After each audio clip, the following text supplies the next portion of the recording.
when we face pain, big pain, there's three things that happen automatically. Suppression, numbing of the heart, or numbing of our emotional system, because the pain is an uncomfortable feeling, so we don't want to feel it, so we numb the sensation, so the volume goes down. And the creation of mental structures and belief systems that are designed to avert similar pain from showing up in our life in the future. Okay? So, for example, is what I mentioned about your nephew. All the male role models, the masculine role models that he ever connected with, basically because of sickness, because of accidents, because of jail, because of whatever, disappeared suddenly. Right?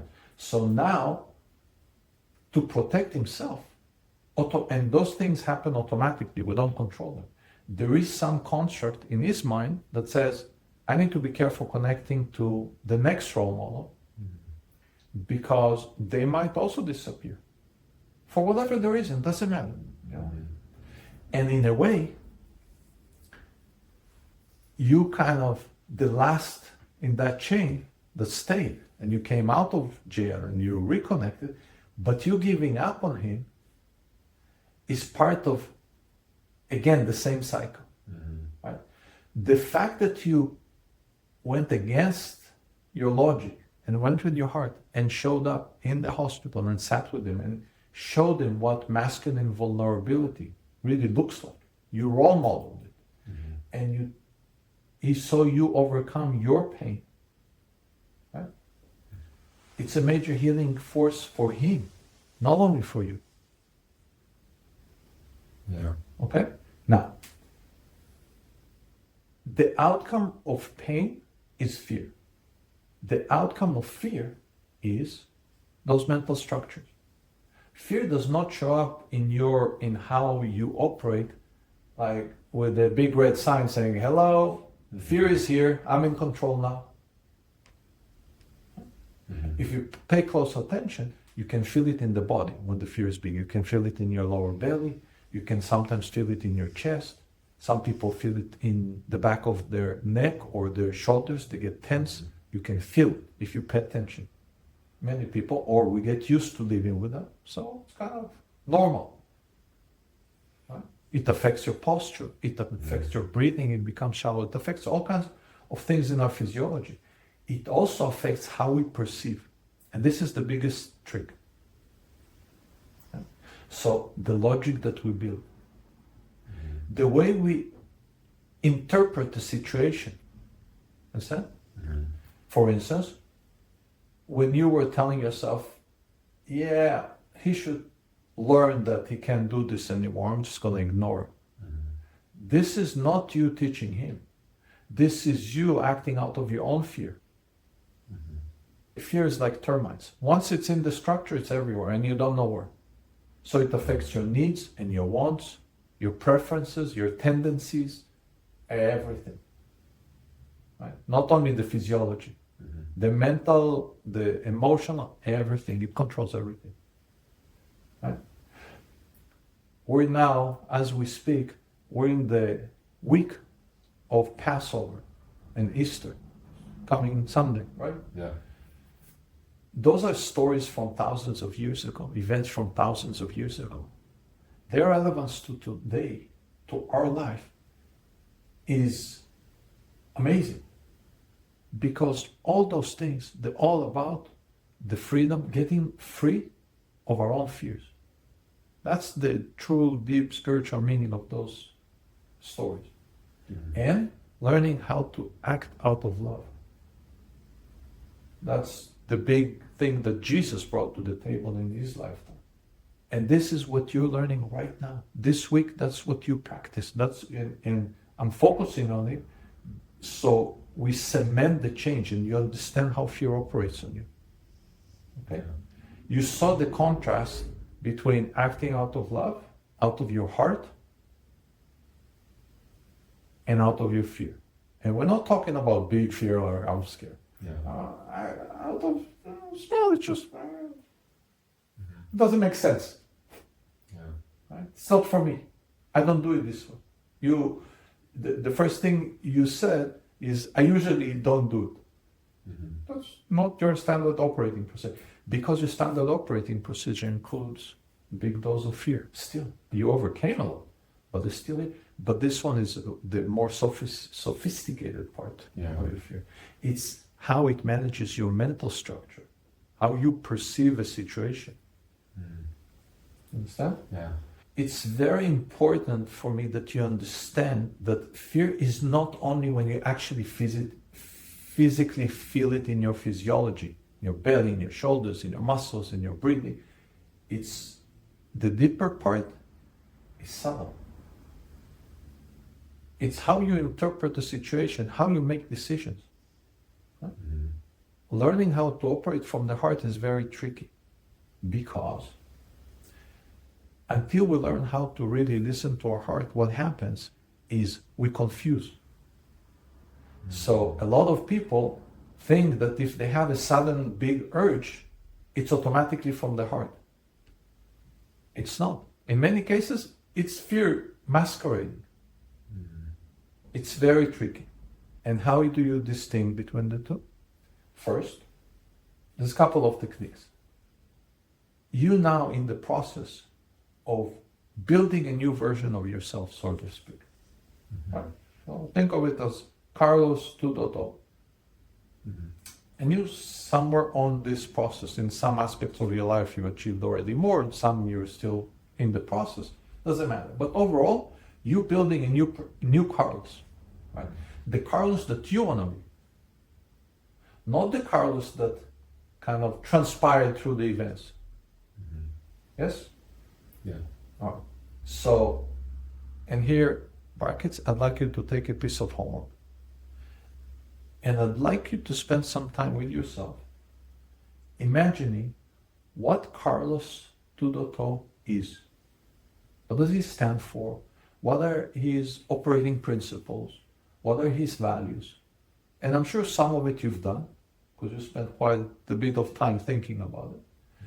But now I'd like you to even put it on a paper and in a structured manner, just focus, like, who do you want to be? What kind of a man do you want to be? Yeah. Okay? Yeah. All right, so that's a side note. Now, one of the ways to know if it's your heart talking to or your mind, which is infested with fear still, is to ask yourself what this Carlos 2.0 would do. That's it. Yeah. And assuming, and I think it's a fair assumption to say, even though I didn't explicitly ask you, that Carlos 2.0 really wants to operate from the heart, across the board, on everything, right? Yeah. Then it will be easier for you to see. So the first thing is, define who Carlos 2.0 is. To the best of your understanding now, taking into account, it might evolve. It's okay. Yeah. But you have a foundation. You have kind of a rough destination, right? And then ask yourself, is this Carlos 2.0 running the show now? Or is that the old Carlos that's driven by fear? And that comparison is very easy to see in certain cases. That's one. Yeah. The second trick is, when you have the conversation inside with yourself,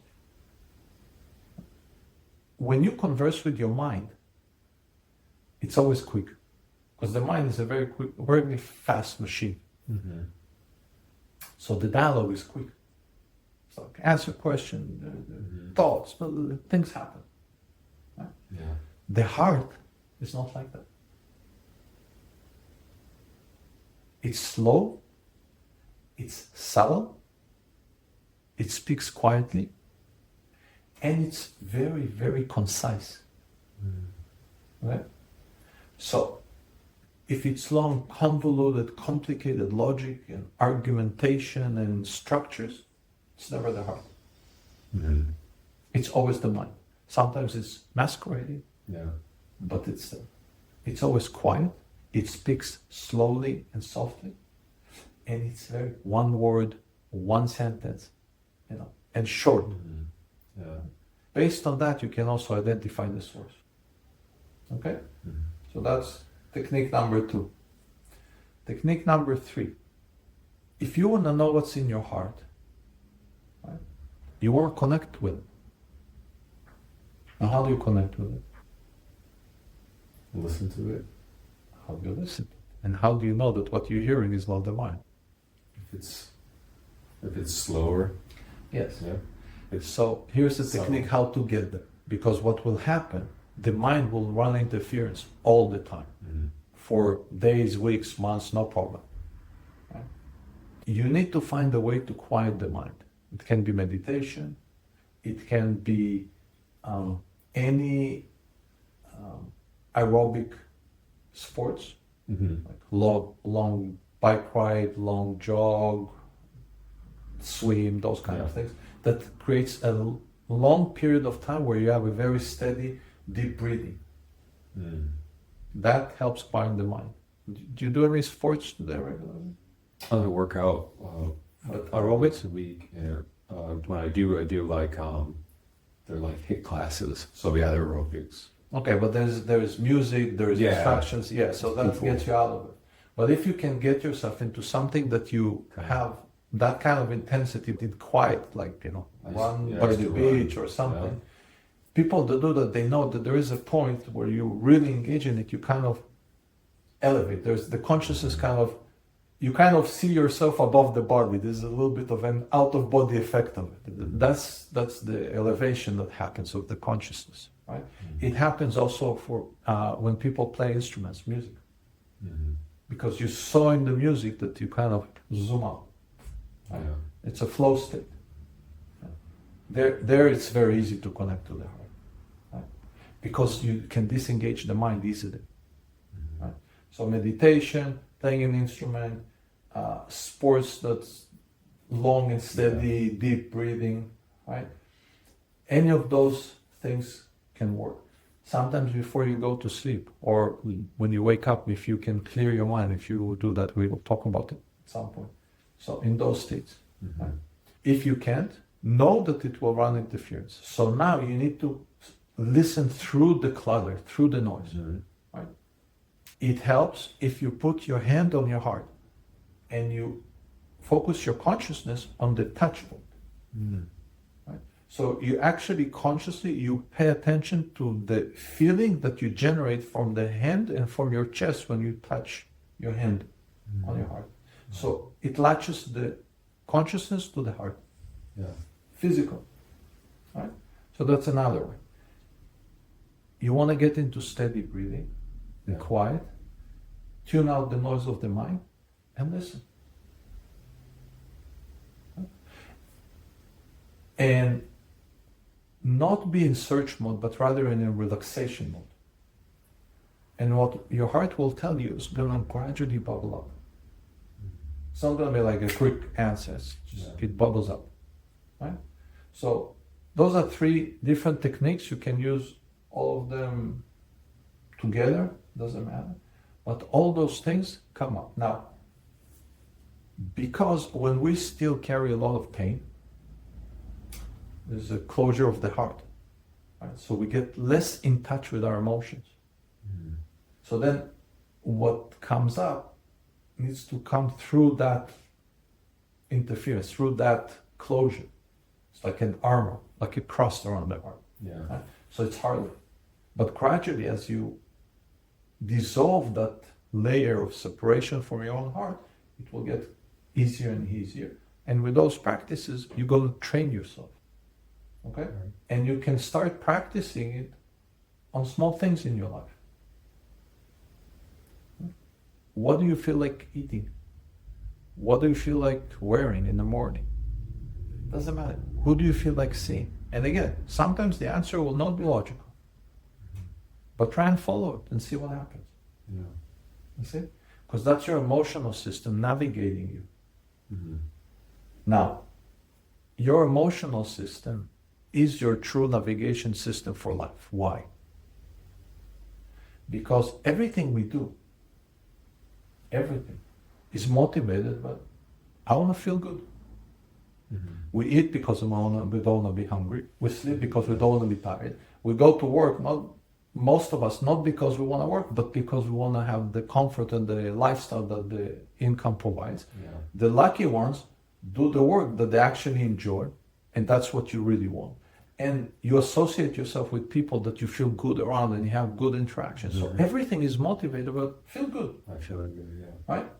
So you want to navigate yourself with the system that enables you to feel good. Now, what do most of us do instead? We think what will make us feel good, right? But where do you feel good? You feel good in your emotional system, not in your mind. You see? And that's where the gap, that's where people navigate their whole life to a place that eventually it's like, it's kind of compromise, mixed bag. Yeah. Some worked out, some not really. Yeah. So your true navigation system is your emotional system, because that's what you want. It doesn't matter really what's the material, physical setup. You want to feel good, whatever that is. Mm-hmm. So start making decisions with that system. Yeah. That's it. That's really what it boils down to. And you had this example this past week. Yeah. What's the contrast? Like all of a sudden, big breakthroughs, not small steps, step by step. Yeah, big stuff. Yeah. I guess the like going back to what you said about listening to the heart. So the listening, because I meditate and I do, and I feel like I hear it sometimes. Beautiful. But the hard thing is always the action, because it's almost like you hear it in a moment, but then you go back to your life, and it's like operating, and you kind of just lose. Why? You know why? Because you start thinking about it. Yeah. You see, and the fear kicks in. Yeah. The heart tells you what's right, and then you think about it. That's where the termites are. Yeah. See? So then they kick in. So of course you start seeing why not. Yeah. Now when the fear is big, it deters you from taking the action. Yeah. Makes So, sense? so in that moment, it's saying, what would Carlos 2.0 do? Yes. Because Yes. then you're operating off who you want to be. Yes.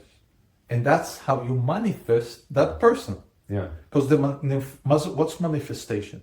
Is making it in the physical reality, in the manifested reality. How will you manifest? Is you act it out. Mm-hmm. So you have first a reference point, you envision it, right? Mm-hmm. And then you start acting it out. And gradually you rewire your system that this becomes your default. Mm-hmm. See? For instance, Carlos 2.0, maybe you want to add to the feature set, not acting out of fear. Yeah. Yeah.